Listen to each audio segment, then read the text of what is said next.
authored The Art of the Deal.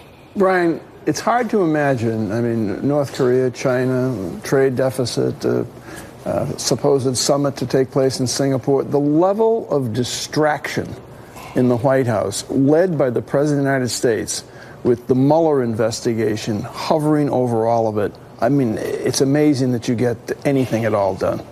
And it shows a very weak hand internationally and a lack of strategic thinking on very, very high-stakes gambits, right? And I think that you have a situation where Trump is not prepared for any of these. He's sending mixed signals. People don't view him as a reliable partner internationally, and he's trying to stake his presidency on basically, challenges that have destroyed the foreign policy legacies of previous presidents, all at the same time.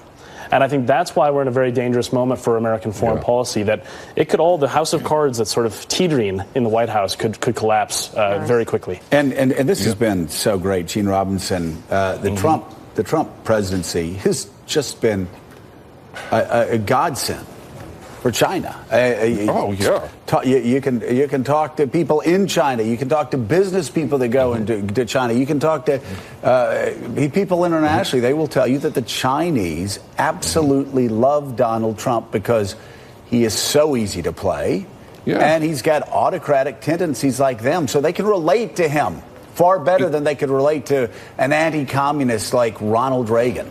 Do you remember the old days, Joe, when American presidents used to tell Chinese dictators that they should reform, that they should have democratic reforms and permit more freedom? Do you remember those days? It seemed like eons ago now. You'll never hear that coming from Donald Trump.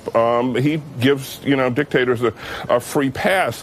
The really dangerous thing about this moment in foreign affairs is that once the dust settles, once Trump is either makes no deal with North Korea, or they still have their weapons, because I think they will still have their nuclear weapons, and he's out of the Iran deal now, and once that comes to some sort of crisis, what's left is John Bolton. I mean, what's left is this totally belligerent sort of approach to these two nuclear crises that is extremely, extremely dangerous. So as you point out, the crisis is already here. Eugene Robinson, in your column, thank you very much. And Peter Baker, thank you.